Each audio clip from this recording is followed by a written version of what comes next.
Ladies and gentlemen, welcome to the Tradesman Experience. This is the podcast built by tradesmen for tradesmen. My name is Josh, and in the virtual studio today, I have a fellow coach, fellow podcaster, fellow speaker, and fellow tradesman, Mitch Smedley. Mitch, welcome to the show. Hey, thanks for having me on. You and I got to, we kind of got to guest star in Field Pulse's Mastery Summit. You and I were keynote speakers along with a few other rock stars that week. Yeah. And I had the opportunity to jump into that and listen to your presentation. And I'm sitting there like scribbling notes because, the topic of utilizing and leveraging social media to grow your business was what you were presenting on. And I think it was probably the same day or the next day, I just sent you a message. It was like, let's have a conversation. Yeah. And inviting you onto the podcast. So, man, I appreciate you being here. Let's rewind a little bit so we give some history to the listeners of who you are. Yeah. And how you got to where you're at. Yeah. So, real fast, high level overview of my career. I started as a plumber after a failed attempt of enlisting into the Navy. I tried going into the Navy. My third day in basic training, I had a cardiac episode and they found me unresponsive on a sidewalk. And so they got all that squared away. But once they learned what was wrong, they were like, you can't be here anymore. And so I come back from that and a buddy of mine says, hey, I don't know what you're going to do now, but I work at this plumbing company and we could use your help. We're really busy. So I said, sure. My first day at that company was September 11th, 2001. Everyone knows where they were that day. Makes it pretty easy for me to remember mine. My first day as a plumber. And so I've been in the plumbing industry ever since September 11th. Damn. Worked at a couple of new construction residential shops for a while, which if you're new into the trades, I would encourage everybody do that. Don't plan on making it a career necessarily in the new construction residential world, but it's a great training tool. So worked at a couple of new construction residential shops for a while. And then I went over to a new construction commercial shop, doing big projects. And then 2008 hit and the economy slowed down. And so I stayed at that company, but flipped over to their service side. And I had never run service before ever, but I had, 6-7 years of plumbing experience.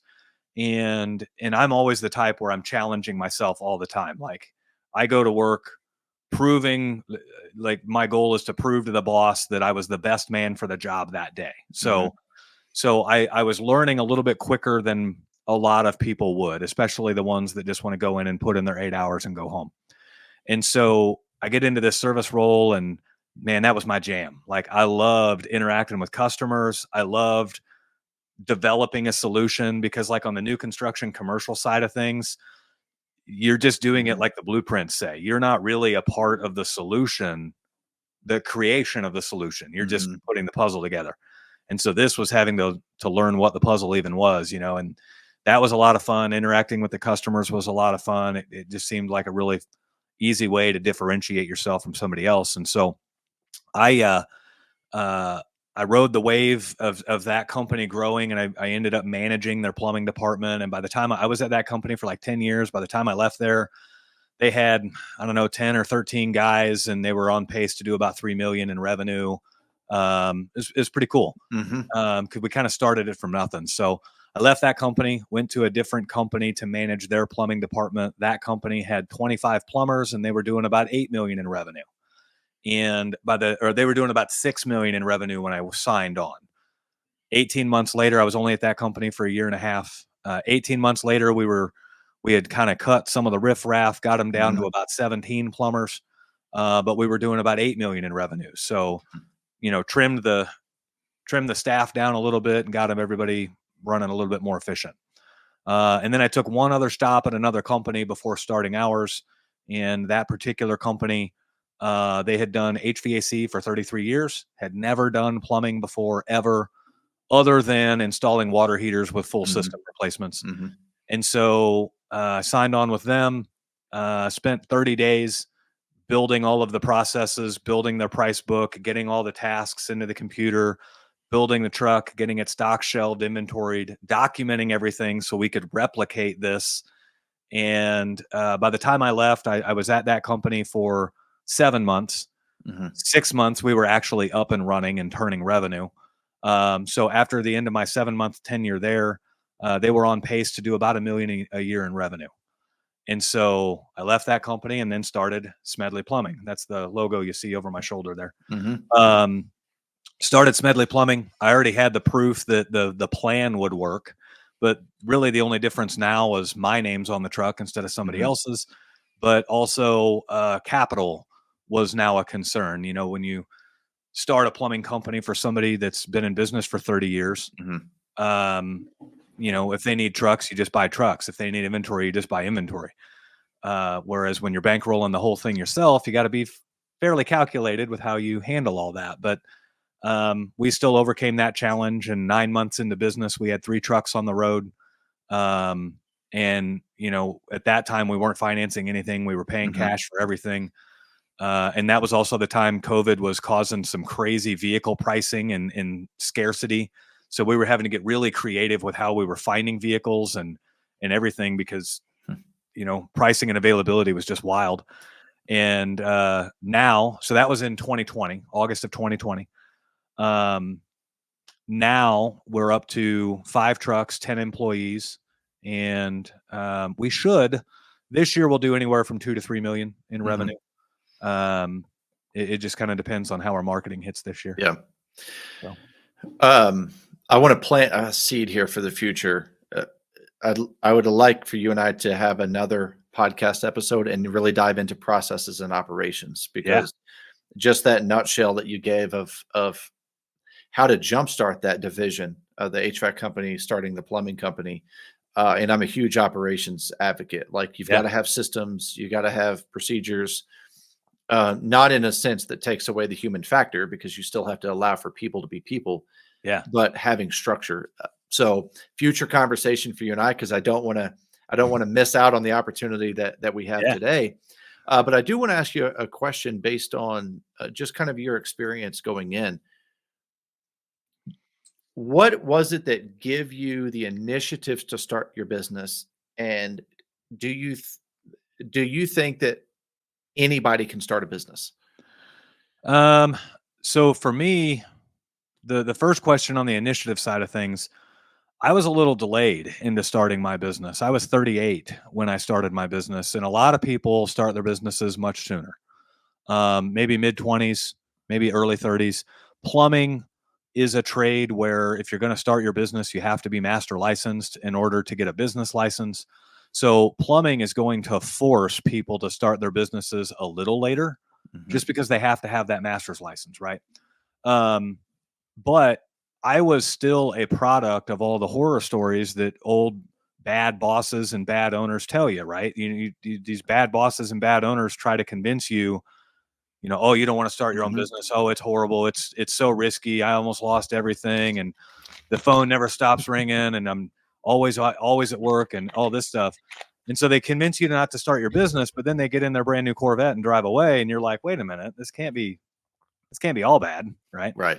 But ultimately, I allowed that to influence me and delay my start into business. I was in the industry for 19 years before I started my business.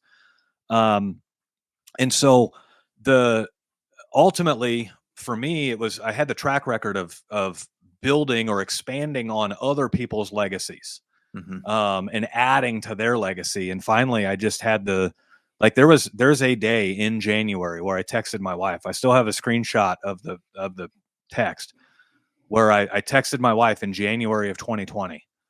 And I'm like, we are absolutely starting our own business, and the planning starts tonight.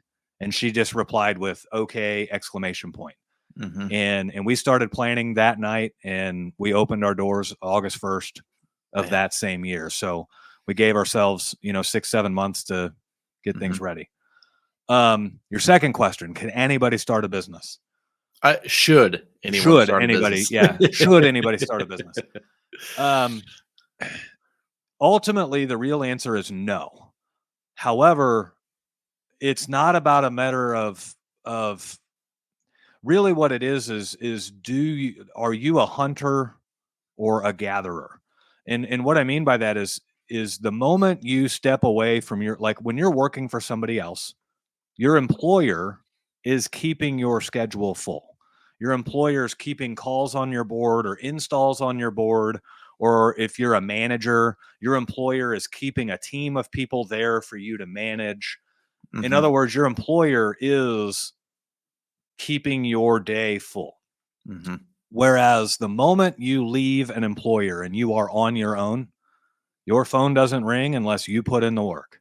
You don't have a team to manage unless you put in the work. You know, your truck will not be restocked with inventory unless you restock it. Like everything falls on you. And so the people that rely on systems and processes created by other people, the people that just want to show up and do the work and go home, they're going to struggle as the business owner because they're not a hunter. They're not going to go and put food on their own table. They're going to wait for somebody else to help them put food on the table. Whereas if you're a hunter, if you thrive in the commission-based environment and you thrive in the environment of, if I don't produce results, I don't eat, then you're going to be pretty successful in the self-employed space as well, or the entrepreneurship space. You know, I've watched guys try to start their own, but they don't have that hunter mentality, and they struggle and they fail, or they struggle and they don't overcome the struggle until they find their hunter mentality. But ultimately, if you're a hunter, you can start your own business. If you're a gatherer, it's going to be a little tough.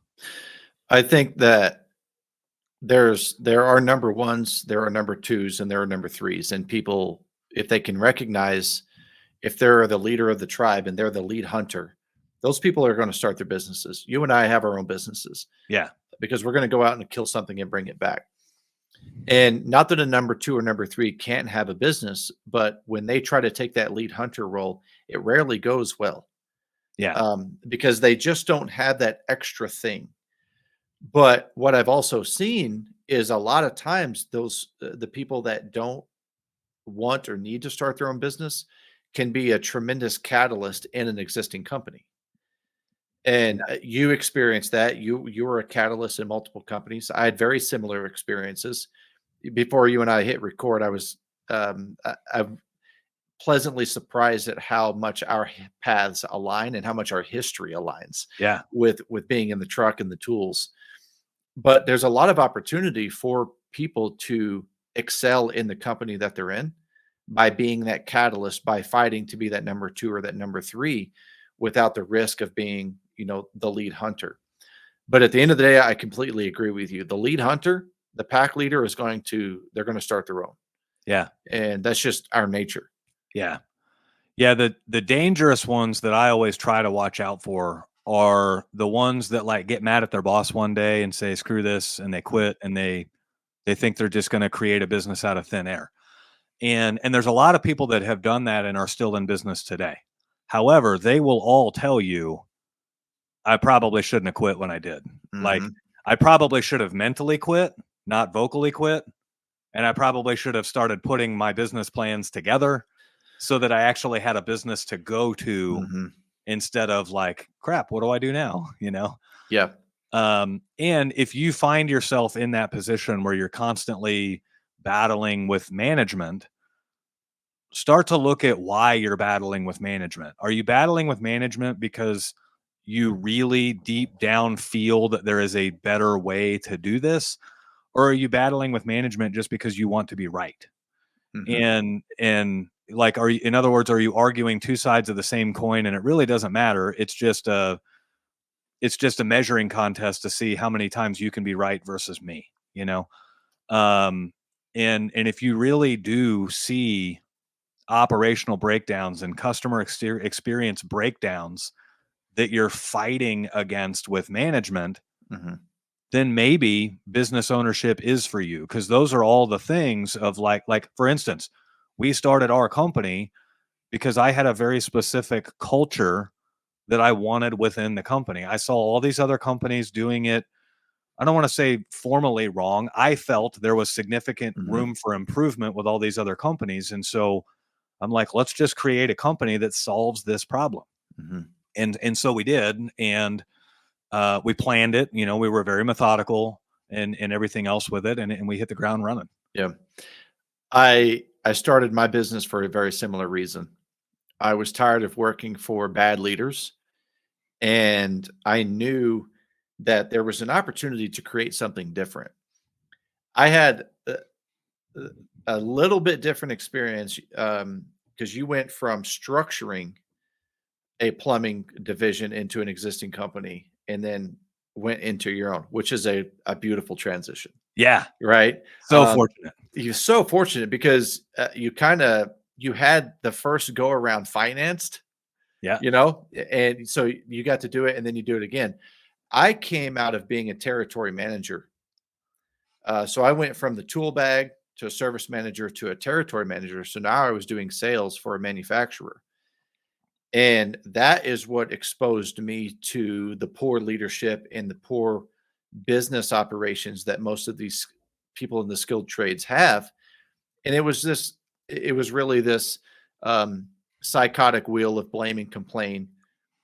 And most of them had started their business based on what you had said. They got mad at their boss and they thought they could do it better. And they started their business and they didn't learn anything about business. They don't know anything about leadership. They don't know anything about sales or creating the best experience or building infrastructure in a company. They just do a job every day. Right. And so I got an outside seat, kind of really a front row seat to watching how all of these different people ran their businesses the same way. Yeah. And I told myself the same thing. There's got to be a better way to do this. Yeah. And focusing on the culture aspect of it immediately affected the experience that we created for the client. Yeah. And we went from we did an asset purchase. We bought a little shop, one man, one truck.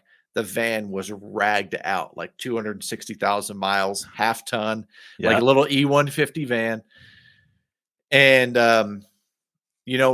in 3 years, we were knocking on almost 2.5 million. Yeah. And it and I don't wanna take credit for that because it wasn't as strategic as it should have been. We literally went to into the market every day and focused on creating the best experience. So the growth was a result. Yeah. It was not planned, we actually outgrew our processes, and we ended up in a bad spot, and then had to retract and learn business a little better and learn strategy. Yeah. Well, But that growth was all from culture. yeah. Well, there's a lot of people too that, like, if you're listening to this and you're a one-man truck and maybe getting ready to hire somebody else or whatever the case may be, you might have this false perception of growth. A lot of people think growth is linear, Mhm. and it's not. It's peaks and valleys, and it's just each valley gets a little higher and each peak gets a little higher. Mhm. But but you can be profitable at one truck, add two more trucks, and now you're actually losing money if you Mhm. weren't built right. But then you recognize that and you learn from it and you correct it, and now you're more profitable than you were before, and Yep. it's this wave of emotions, and the thing that you have to remember through all of that is the valleys teach you 10 times more than the peaks ever will.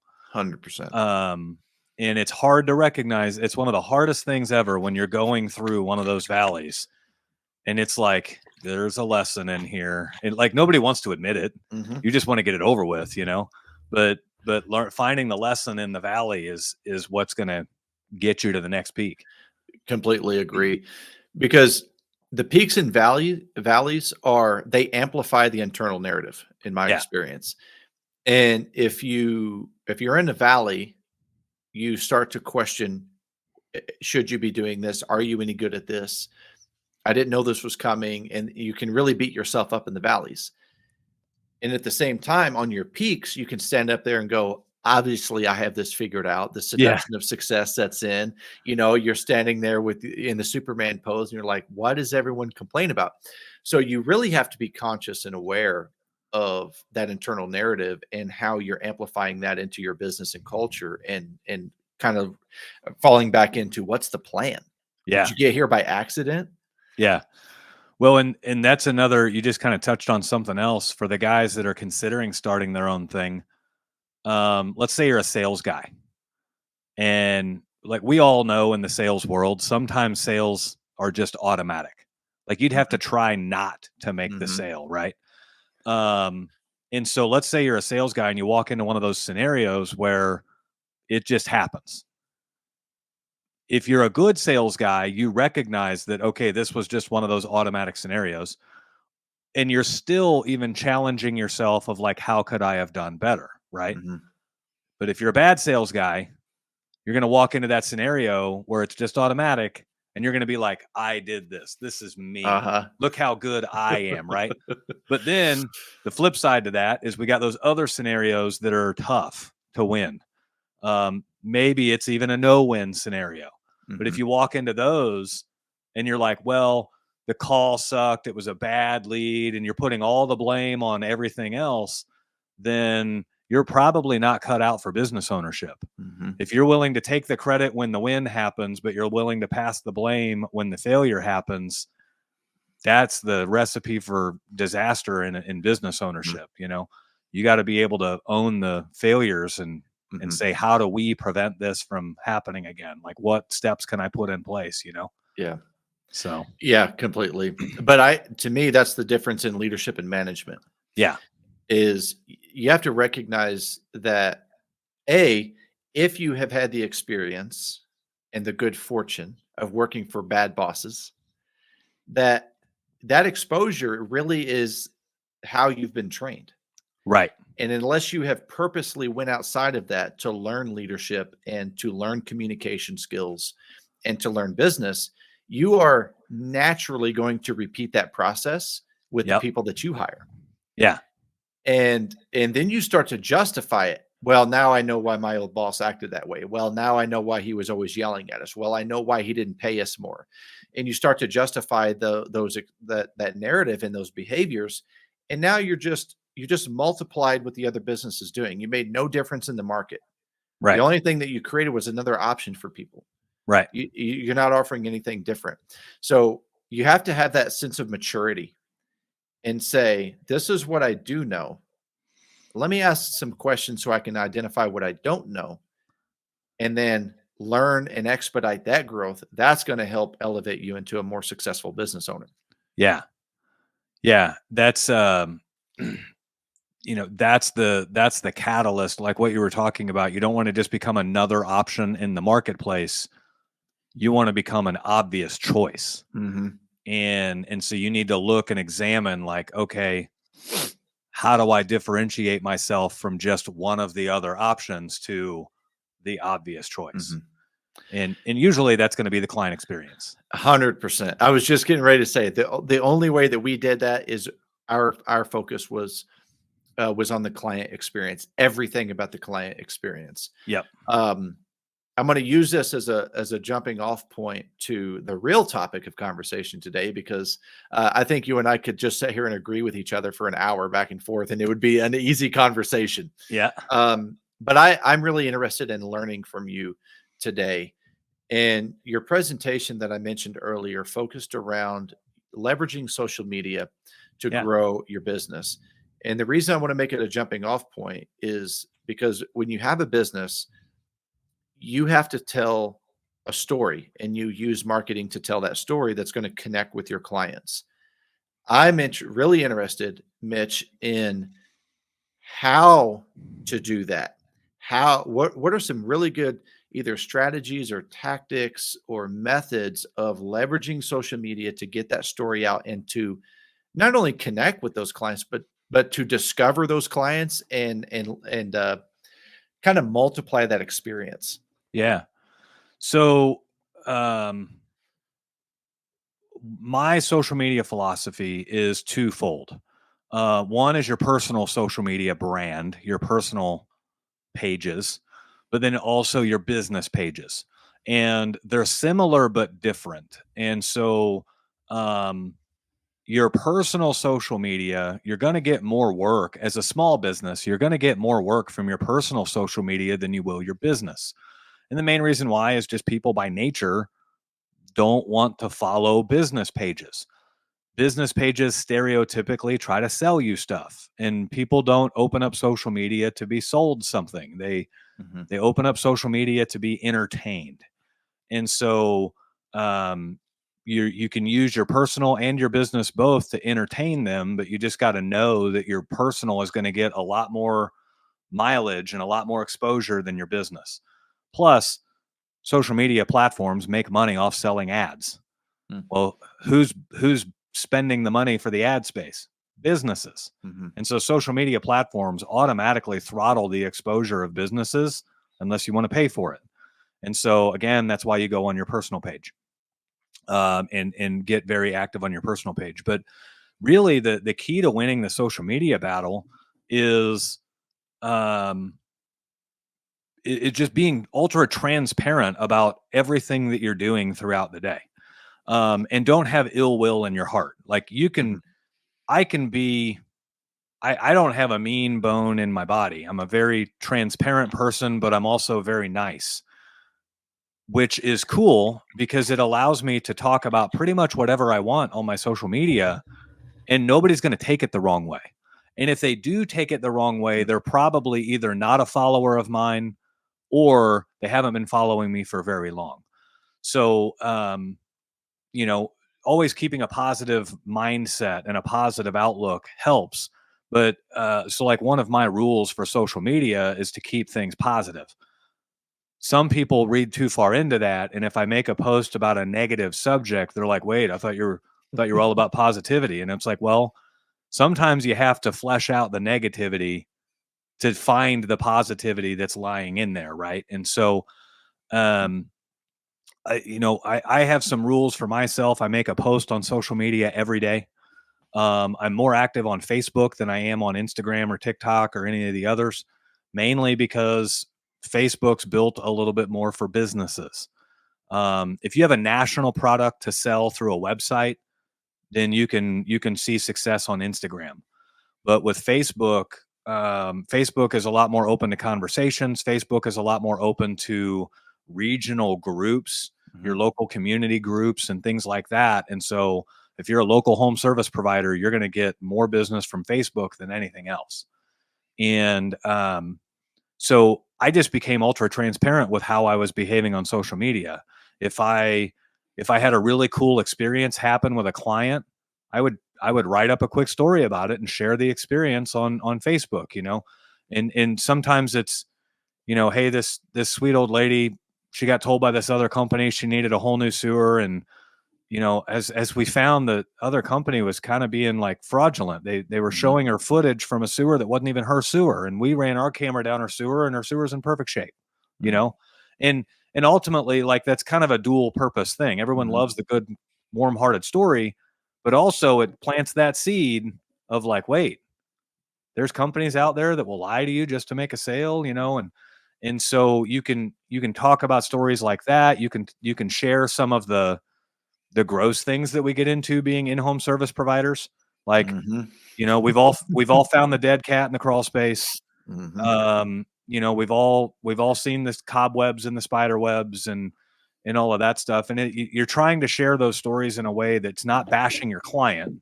You're more or less just kind of like the Mike Rowe dirty jobs approach, where it's like, here's what we have to deal with as service providers type of thing.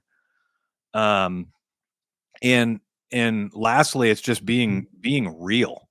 If one of my more popular posts, this was from a few years ago, I should probably like regurgitate that post and post it again. But I wrote up this whole thing about, like, going in and out of thousands of homes over the years. You learn quite a few things, and like, some of the things you learn are everyone has a different definition of clean, and for the most part, they're all correct, right? Right. Some people clean is like spick and span, spotless. Don't even put your footprints in the freshly vacuumed carpet. Yep. Other people clean is like, well, I vacuumed last year. Yep. We're good, right? And so all of those things, change. And I went on in that post to talk about, everyone has a room in their house where it's significantly not as clean as the rest of their house. It's kind of their one room that's like off limits, where they're free to let natural things happen. Yeah. But then I kind of summarized that post out with, like, one of the neat things about being in this profession is you can feel the level of love in any house you go into. And it's challenging at some times, because you'll go into a house with children and you feel bad because you can just sense and see how the parents are interacting with the kids and everything else, that those kids are going to have a more difficult life because they don't have the best of role models. But then you go into other houses and it kind of restores your faith in humanity, because those kids have it far better than they even realize, because of the level of care their parents are giving them. And you just being real and transparent with those kinds of things establish your character, that, like, holy cow, this Mitch guy, he's got a heart, and he's got compassion, and he really does care about this community. Oh, and he does plumbing. Like, guess who I'm going to call when I need a plumber, right? So that's the whole benefit of being on social media. And ultimately, social media is how people communicate with each other these days. And so if you're not on social media, then you really don't exist. Especially in a business, or a home service business, where you're dealing with individual homeowners. If you're doing new construction work or something like that, and you can get 4 or 5 general contractors, you're set, you're good. But in the home service space, you need 3 to 5 new customers every day. And the only way to do that is to stay out there on social media and get really, really active. Why is it that people use Facebook, especially Facebook? Why is it that people use Facebook as a community search engine to ask questions they already know answers to? I think it's kind of they're looking for validation, right? Okay. You can't really ask those, like, Instagram doesn't have groups, right? So if you don't have a large following on Instagram, then you're going to go ask that question on Instagram, and you're going to get 2 likes, 1 comment, and that's it. And you're not really going to get the answer you're looking for. Whereas Facebook, like our local community group in Facebook, has like 60,000 members, right? And people have this innate desire to be heard and to feel relevant. And so I don't want to, if I don't have a big following on Instagram, I don't want to go ask that question on Instagram, because it just proves back to me that I don't have a big following, right? So so I'll go to a Facebook group with 60,000 members. Now I don't need the following. The following's in the group already. And then I'll ask my question, right? And you're right. Most of it is questions that they should be Googling, Yes, thank you. I thought that's an excellent way to describe my question. Yeah. Yeah. They're asking questions that they should really just Google, but it's like a digital community, right? And so really what I think people nowadays are building a little bit of a level of distrust with Google.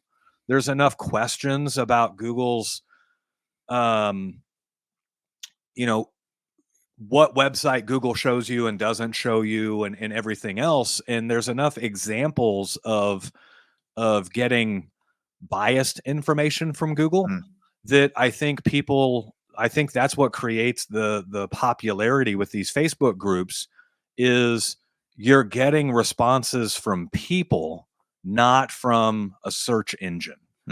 And then a lot of times it's a popularity thing. And so a lot of times people are going to go with the most, commented response, or whatever the case may be. Right. And if that's somebody could post on the community page, like, hey, I need a plumber. Who do you recommend? And it kind of turns into a popularity contest at that point. Right. Or if it's not a popularity contest, it depends on how you're running your schedule, because you could be the most popular on there, but if you're booked out for 4 or 5 days and they need a new water heater, you're not getting that call. So it's kind of a balancing act of all of that. But ultimately, I think people have this innate desire to hear from people rather than a computer. Interesting. Yeah. As a business or business owner, when you get mentioned in one of those comments and somebody says, "Hey, I need a new water heater. Who should I call?" And people throw out these other names and they throw Smedley Plumbing on there. As a business owner, should you respond in the comments? And if so, how should you respond? So there's probably more than one right answer here. What I do is, well, for one, as a business owner, for one, recognize that all social media is driven by an algorithm. And an algorithm is not bad. An algorithm is actually good, right? An algorithm is why, if you're a sportsman or a hunter, an algorithm is why you see Bass Pro Shop ads in your news feed instead of beauty brands. Mm-hmm. The algorithm knows you, right? So the algorithm is really there to help you. And so you have to recognize that the social media is an algorithm as well. And I've trained my local group algorithms to make sure that they put in my news feed all of the plumbing questions that happen in those groups. You know, those groups have 1,000 posts a day. Mm-hmm. I don't see all 1,000 of them, but I see every plumbing post. And that's through a combination of me getting in there and engaging in those posts. I'm teaching the algorithm, hey, he engages here, show him more of these. But then that's also a combination of being tagged in those posts. And so what I do is when I see those, if I'm being introduced to that post by way of a tag, I will scroll through every single comment in that post, and everybody who tagged me or my business, I heart react every single one of them. In other words, I want to appreciate them for tagging me. I don't take it so far as to reply to it and say thank you, thank you, thank you, thank you, thank you, because to me that almost feels like it's not genuine. Mm-hmm. If I'm just copy paste thank you to all 15 tags or whatever. But then the other thing that I do is I will comment myself. I'll tag my business. And a lot of these will be like, oh, call us. We even have a special on this. Call us today. We can get you in. And it just kind of screams desperate, right? Mm. And so what I do is I just simply tag my business and I say, we can be reached at 816 Smedley. We bought the vanity phone number, 816 Smedley. And then I always put a picture in there. And so if you think about it, you're scrolling through one of those requests for a plumber, and it's nothing but this name, this name, this tag, this name, tag, name, name. And then all of a sudden, boom, here's a picture. And it forces people to stop scrolling for a split second and view the picture.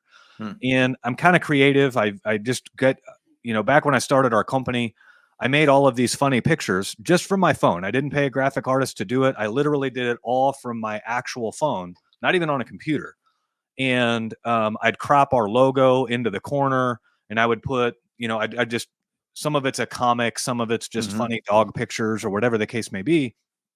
And so I'd put a picture up there, and that forces them to stop scrolling and just kind of check out the picture for a minute. And so all of that behavior results in you being a little bit more visible and a little bit more desirable than others. And making sure when you do get tagged to interact with all of those tags, because if you don't interact with those tags, those people are eventually not going to tag you again. What gets rewarded happens again, right? Mm-hmm. And so if they tag me and tag me and tag me and I ignore them, then they're eventually not going to tag me anymore. But I've got people that I've got people that used us 3.5 years ago that still tag us every day, and I interact with them every day. We've got people that have never used our company. They've just heard of the great things that we do in our community and all of this stuff, and they tag us. And I'm like, well, I've never seen a tag from that person. And so I go look it up, and they're not a customer of ours or anything. They just want to support the company that they feel does the most in the community. Yeah, that's interesting. You mentioned the algorithm. How do you train your algorithm? So a lot of it's just by what you're doing. So one of the things that I tell everybody to do is, if you're going to start getting serious about your social media, you need to scrub your past of all negativity. And so Facebook, every day you can go into Facebook memories and you can see every post you made from years prior on that day. And you can use your Facebook memories to scrub your past of all negativity. Not everybody's done this, but a lot of people, would be, screw this president or screw that president or screw this policy or that policy, or they're taking a very opinionated stance on one thing, one way or the other. And I'm not saying you have to remove your standards and all of that stuff. It's just if you're going to use your social media for business, you don't want to polarize your customer base. And so you can use that to help scrub all of that from your past. That helps train your algorithm, because if you're the type that's going to get super political on Facebook, Facebook knows that, and they're going to put more political stuff in your view. Well, if all you're doing is posting positivity and encouraging stuff and uplifting stuff and motivational stuff, Facebook's going to start putting more of that in your view. So you can train the algorithm that way. The other ways you're training the algorithm is just based off of what you're engaging on and what you're not. So if somebody makes a post about nail polish and I scroll on by, the algorithm just learned I really don't care about nail polish. But if somebody makes a post about what's the best drain machine to use, and I stop and I text in that text box for 14 minutes, writing up my full reason on why I like the Spartan 300 drain machine, well, now Facebook knows, or the algorithm knows, hey, this guy, he stays on the platform longer if we put plumbing stuff in his view. And ultimately, that's the goal of all social medias, is they want you to keep on the platform as long as possible. And so that's where the algorithm comes from. If my news feed was nothing but nail polish conversation, I'd close out of Facebook and put my phone away. And the algorithm knows that, right? And so they're not going to show me nail polish stuff. They're going to show me stuff that they feel is going to keep me on the platform longer. With the 2 pages, I wrote a question down because I didn't want to forget it. Yeah. A lot of times with small business owners or business owners in general, you have a business page that displays a very model citizen of the community and a well-established business. Yeah. And then you check out their personal page and their victim mentality, political bashing, like pick your poison. Yep. How much does that affect when you have those conflicting pages? It's huge. And I mean, I can't understate that enough. In the days of social media, people will stop at nothing to investigate you. And think about it, like they really should. You're going into their home, right? So that's why I say scrub your social media past of all divisive posts, because like realistically, people are going to go to your profile and they're going to thumb flick about 10 or 12 times and get the information they need, right? So realistically, you could just go to your own profile and scrub the last 2 or 3 months of posts and be okay. But then in addition to that, you can use Facebook memories and scrub it all the way from whenever you started your Facebook. But I mean, we see it all the time. You make a customer happy, and then you still have to ask them to leave you a 5-star review. You make a customer upset, and they'll stop at nothing to destroy your business and watch you burn to the ground, right? Yep. And they'll go to your business page, they'll go to your personal page, they'll go to your family's pages, they'll go to your friends' pages. Like I've seen it. And so, making sure that you are not divisive on your personal page is huge. But then also on your business page, don't be a salesman. Remember that people go to social media for entertainment. So be entertaining. And on your business page, I can guarantee you, even as passionate as you might be about whatever craft you do, if it's stonemasonry, if it's welding, if it's plumbing, heating, electrical, doesn't matter. I guarantee you your following is nowhere near as interested in what you're doing as you are.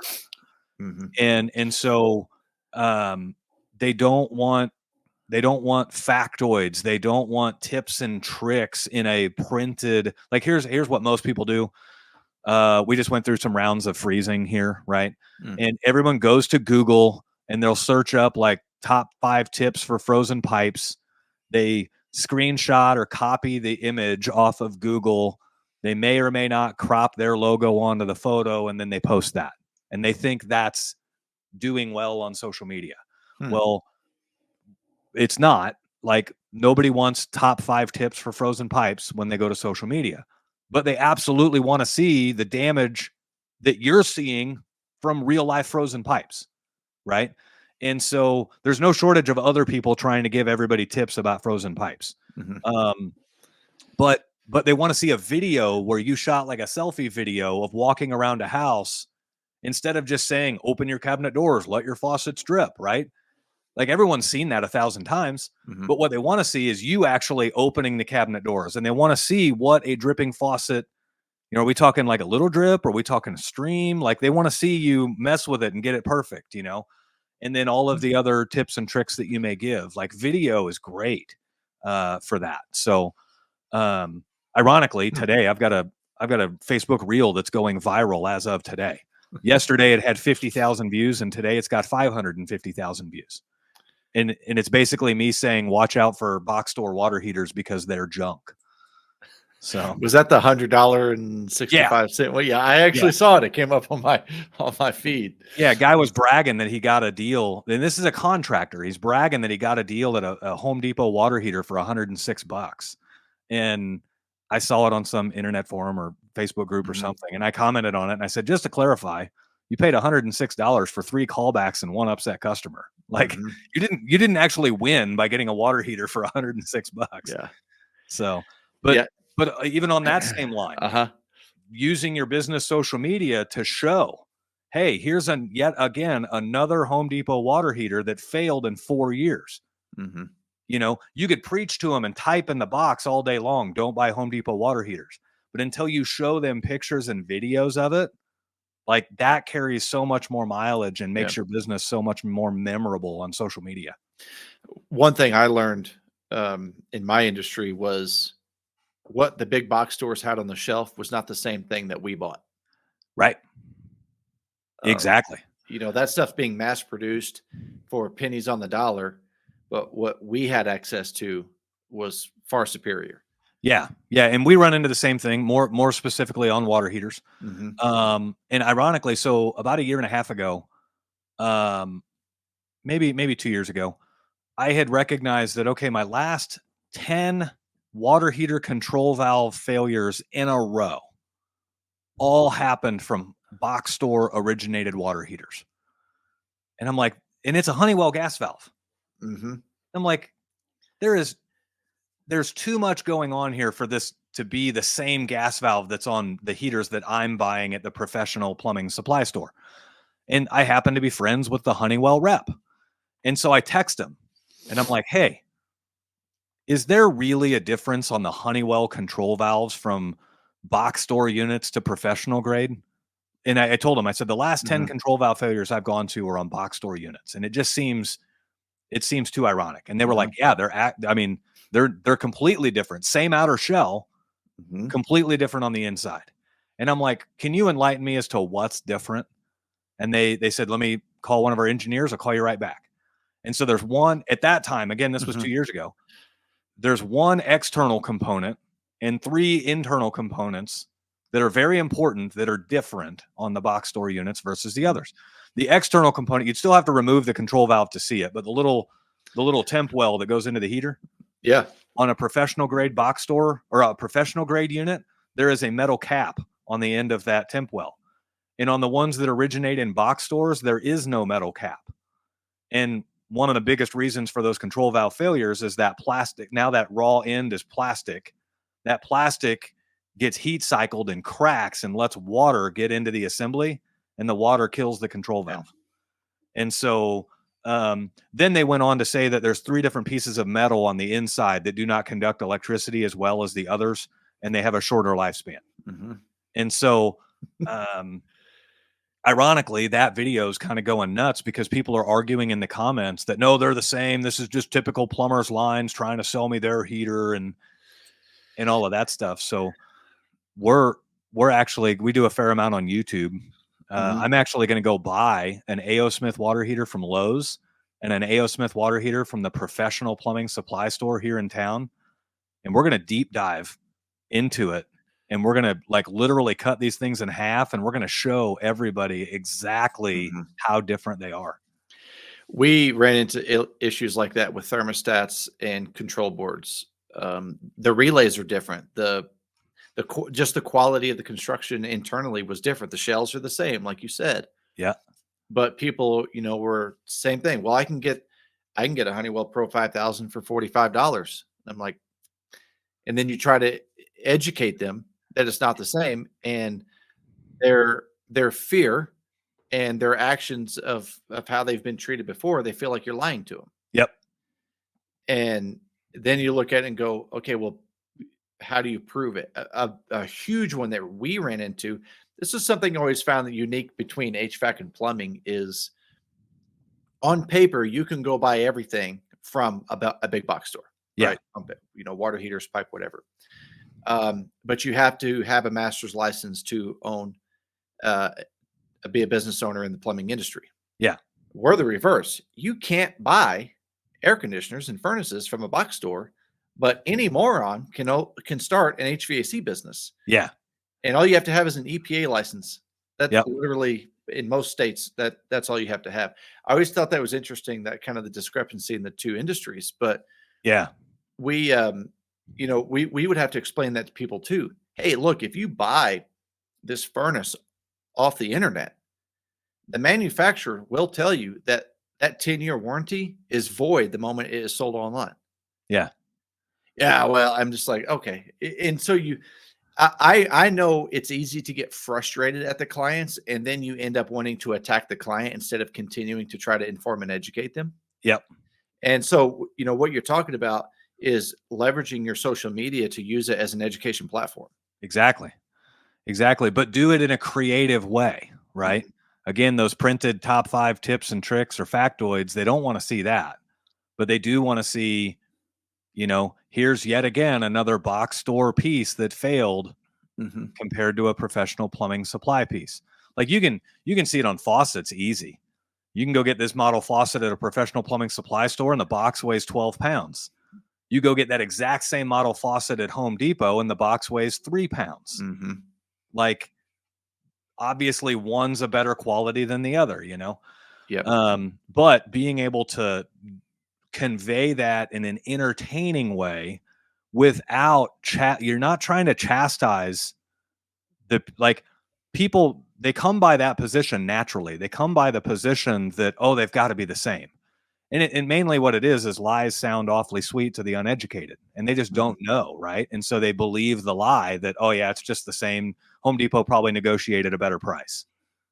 No, Mhm. it's not, right?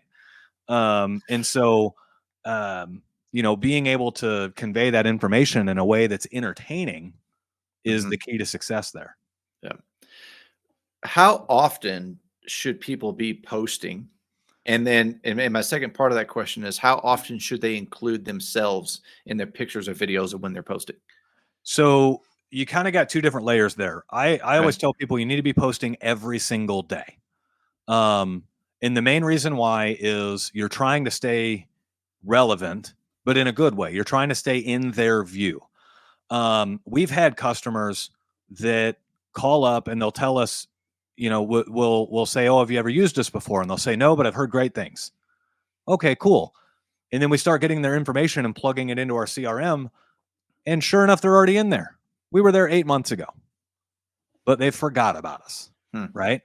And so it's like, oh man, we did not leave them a memorable experience, right? They didn't remember us. Well, if I mean, they paid us money, we were Mhm. in their home and they forgot about us, right? Mhm. So if they're going to forget about you in that setting, they're going to forget about you really fast if you go a week without posting on social media. And people's brains, they tend to go a little rogue during an urgent or emergency situation. And I could be the plumber that's posting every day on social media and people are loving my stuff. And then I go a week and a half without posting and one of my followers pops a water heater and they're going to be like, "Oh my gosh, who do I call?" And they go straight to Google. And if we didn't, Google's algorithms, sometimes you show Uh-huh. up in the top 3, sometimes you don't. Just kind of depends on what keywords they used or whatever. But if for some reason they used a magic combination of keywords where we didn't show up, they're going to call somebody else. And then later they're going to be like, "Oh yeah, I should have called Smedley. And so that's why you need to be posting Hmm. every day, because they're on social media every day, but they're not looking for a water heater every day. They're only Mhm. looking for a water heater once every 12 years. Um, so on your personal page, post every day. On your business page, post 2 to 3 times a week. You don't want to inundate them too much on your business page. Your business page has enough challenges anyway, because they're going to throttle that down a little bit. On your business page, stay humorous. That is the number one advice I can give for anybody. I'll post plumbing jokes and plumbing comics and all kinds of stuff on my business page. Little humorous things here and there, funny jokes here and there. Like literally just yesterday, I think these were in like Bali or something. It's one of those places where you got all these huts on the ocean water. Yeah. And there's a toilet in a room with only 3 walls and the 4th wall's gone. And you sit on the toilet and you're basically staring at the ocean. Right. And it was just literally like, would you poop here? Right. That was my business social media post for the day. But then another thing you can do too is utilize your stories. Like your posts are almost your thoughts of the last 24 hours. Your story is like what's going on in your life right now. And it's wild how fascinated people get with what's going on in your life. If anybody's listening to this that has children, I guarantee you your children are on YouTube watching people play video games rather than your children playing the video game, right? And as parents, we look at that and we're like, that's kind of silly. Like, why wouldn't you just play Fortnite? Why are you watching somebody else play Fortnite? And one of my kids happens to be really good at video games. And I asked him one day, I'm like, hey, why are you watching videos of guys playing Fortnite? Why don't you just log on and play Fortnite? And he didn't even look up from his computer screen. And he goes, you've just been watching football for 3.5 hours and I didn't see you go in the yard and throw a football. And I'm like, this is true, right?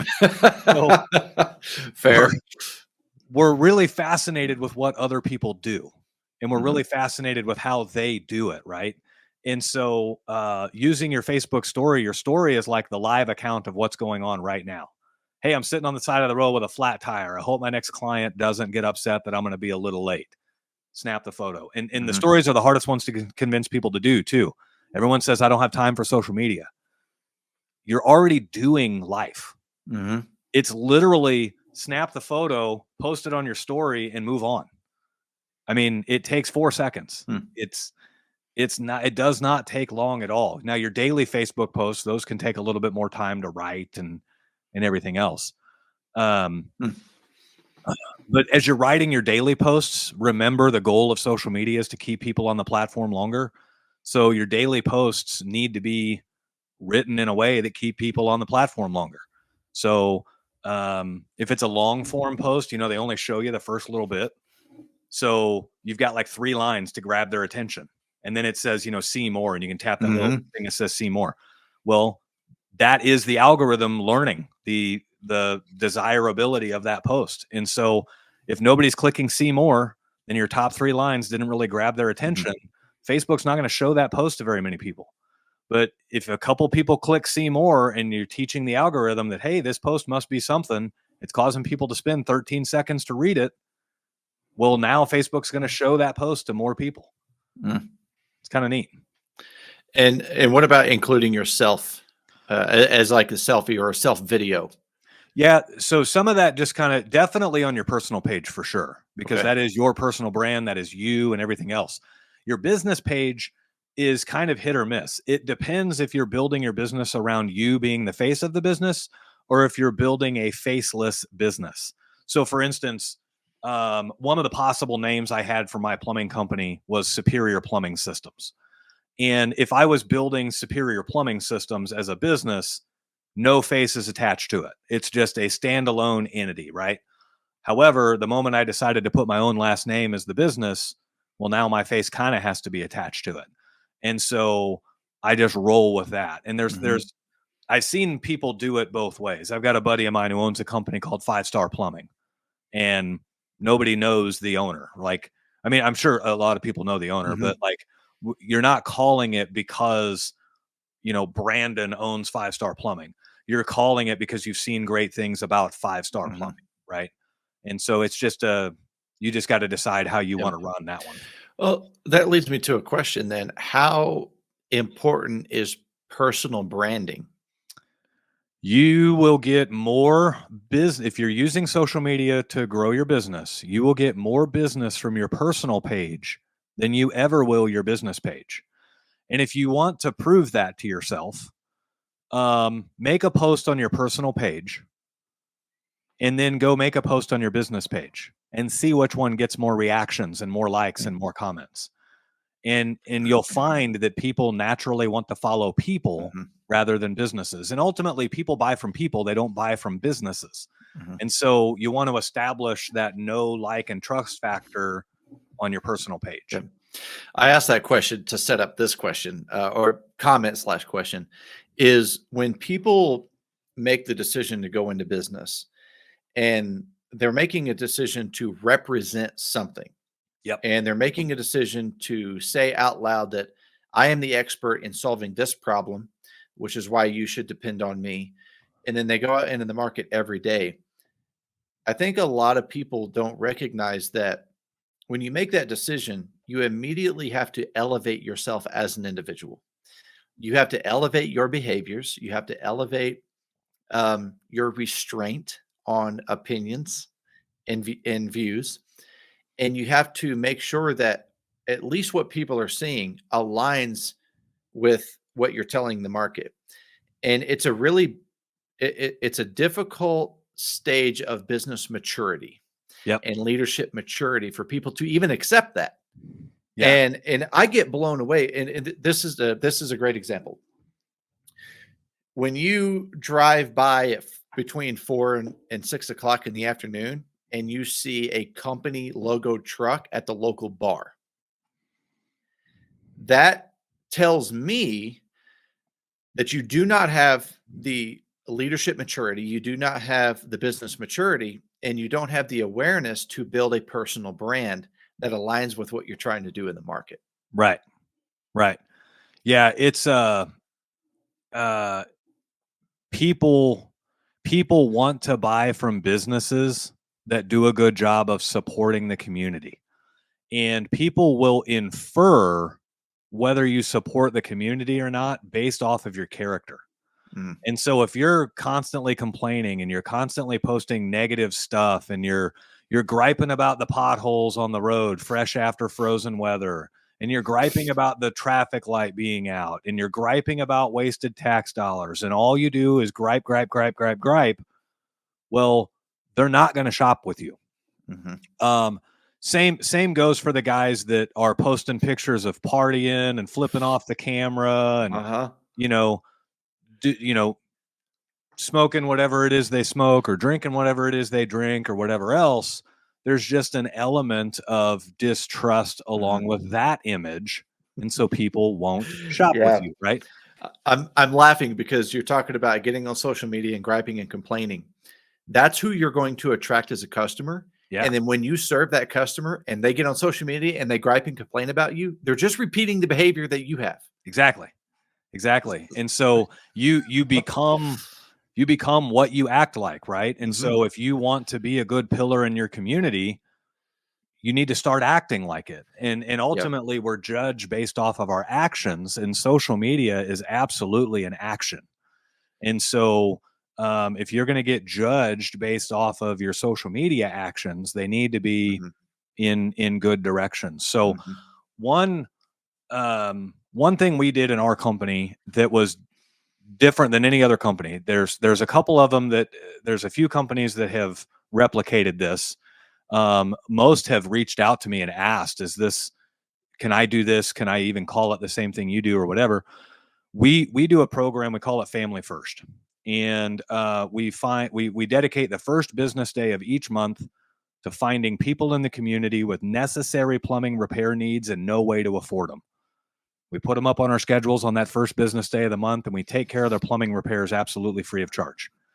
And it is a really, really cool program. It spawned from I was working at a giant private equity owned company, and we would get customers call in and book a service call, and they're destitute. They have no money. They could barely afford the service charge. But meanwhile, general management is putting pressure on management. Don't leave that house until you make a sale. And if they still say no, get them on the phone and I'll talk to them, right? And Mhm. meanwhile, these people, they physically don't have the money. Like, it doesn't matter how much pressure you put them under, they're not going to buy. The whole time you're spending an hour and a half trying to convince this person to buy something that only takes you 15 minutes to do, Mhm. right? And so it's like, man, why don't you just do the repair, call it a charitable deed, and then move on. You just saved yourself an hour and 15 minutes of time. Time is money. Mm-hmm. It was actually cheaper for you to do the repair for free than to stay there for an hour and a half and sell it, or try to sell it. And so we captured all of that before starting our company. And it's like, we're going to get in front of that. Those customers are going to come through the channel anyway. Well, now we're going to focus them all on one day, and we're just going to take care of it on the one day. That has been one of the coolest things ever. For one, we get to meet a lot of really cool people and take care of a lot of needs in the community. But for two, as I said earlier, people buy, they don't buy from businesses, they buy from people that they know and that they like and that they trust. And so as the general public hears that we have a program like that, well, for one, they now know about us because they heard about the program. They like us because who wouldn't like a company that's willing to give up one day a month to the community? And they trust us because if we're willing to do all of this work at no charge, we have to be good people, right? Mm-hmm. And so that program alone helped us launch our business to a really good level, just because it took strangers and immediately established know, like, and trust right out of the gate. Mm-hmm. It also provides for tons of social media content, Mm-hmm. because we put out PSAs of, hey, it's the first coming up and we've got a little bit more room in our schedule. If you know of anybody, let us know. And then it'll get shared a whole bunch and everything else. Mm-hmm. But then after we do, and I don't do this as much anymore, after we would run those charitable community calls, I would usually find the one that pulled at my heartstrings the most that day, and I would write up a really long post about it. And we had one where the guy didn't have hot water for 2 years. He didn't have running water for 2 years. He didn't have hot water for 3 years. And we were able to get him into hot water and running water. We had another one where a lady had like a clogged drain affecting only her bathrooms. Her kitchen and laundry worked fine, but for like 2 years, she wasn't able to use her bathrooms. And so she was showering at the neighbor's house and using the restroom at the gas station down the road. And I mean, it took me 3 or 4 hours of working with an auger and replacing a small section of pipe, but we got it all done. And she's up and running, and her son called me a couple hours later, and her son was crying as appreciative here, that we took care of his mom and all this stuff. Like, that gives you so much more social media mileage than anything else. And it's not negativity. It's not divisive. Like you're the only company in your area doing anything like that. And people love that. Like, that's why they go to social media, is to read stuff like that. It's not to hear about somebody griping about something, Yeah. So, Mitch, as we turn to wind this down, what do you have to share that I've missed? Honestly, the biggest piece of advice I have for anybody, especially those that aren't doing enough on social media right now, post every day. And then when that inner voice tells you this isn't a good post, post it anyway.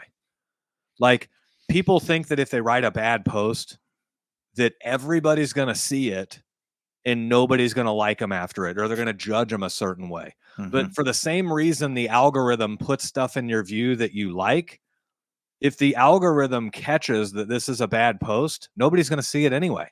The algorithm's just going to kill it. And I have a lot of, I'll make posts and it'll get 100 reactions. Cool. I'll make posts and it gets 4 reactions. And I don't have to worry about anybody seeing it because I know the way that social media operates. And if it only got 4 reactions, maybe only 8 people saw it. So I don't have to worry about people thinking about me a certain way because it didn't get a lot of reactions. The last piece of advice I'll give everybody is there is a 30-second rule with social media. And this is probably the most impactful rule you can have. When you make a post on social media has 30 seconds to analyze how good that post is going to do at keeping people on the platform. And so if you've ever been scrolling on social media and you see your buddy posted and instead of saying an hour ago or 2 hours ago, it says just now, you are in that 30-second sample group. So if you have 1,000 friends on Facebook, you make a post, they're only going to share that post to maybe 20 people. Out of your whole 1,000 friends, only 20 people are going to see it in that first 30 seconds. You post it, 20 people see it in that first 30 seconds. And then based off of how they interact with that post, social media will choose to either share it with more people or kill it and just bury it, and then nobody ever sees it again from there. And so, you can watch that on your own, and you can see, okay, this post, it's been up for 3 hours, it's got 4 likes. Nobody's going to see that anymore, right? And that doesn't mean delete it or anything else. Just recognize it is what it is and make a better post next time. But social media is kind of cool because there's nothing costly with it. You can make crappy posts, nobody sees them, you don't lose anything. And you make a banger post and everybody sees it and they remember you for the banger.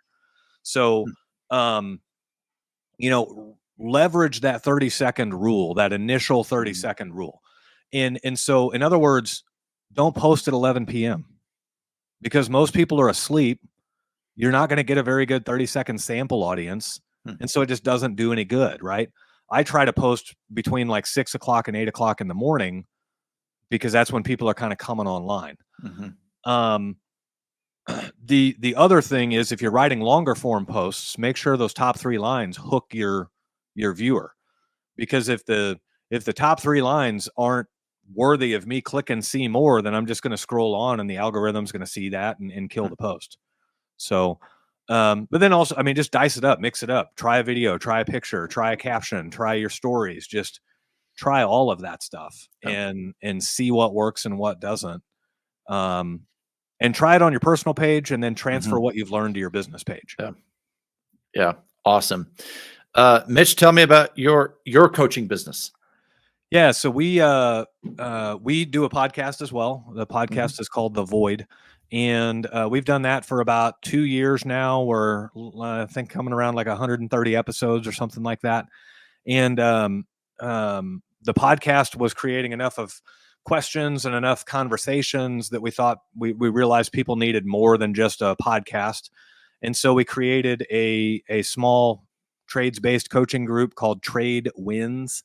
Not the winds that blow, but like winning in the trades.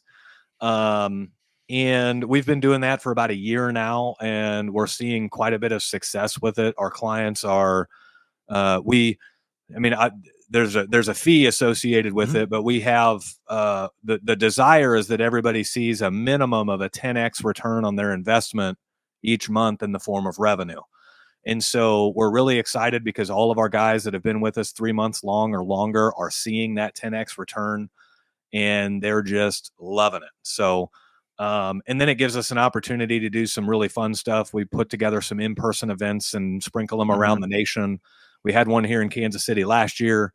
Here in a couple of weeks, we're going to be in Las Vegas with another one. And so that's kind of cool to get to rub shoulders and share a drink or whatever with the guys that you've been chatting with online and stuff for so long. Definitely. Well, Mitch, I appreciate you for spending this time and jumping on here and sharing your coaching and podcasting and everything that you're doing. When I get the opportunity to find someone that I just align with on so many facets, and then you and I have such similar experiences coming up through the trades and cutting our teeth, it's really fun. We're going to do this again because I have other questions. I want to dive into other aspects of business, and I'm looking forward to working with you in the future and spending time with you, man. It's awesome to kind of officially get to sit down. You and I have corresponded back and forth over a little while. But this was great, Mitch, man. I'm indebted to you. Yeah. This is fun. I can't wait to do it again. Guys, go check them out. You can find me on Instagram at The Tradesman Experience. Email is thetradesmanexperience@gmail.com. Website's thetradesmanexperience.com. And the YouTube channel is The Tradesman Experience. Thank you so much for spending this time with us. Get out there, get shit done. Be proud to be a tradesman. See ya.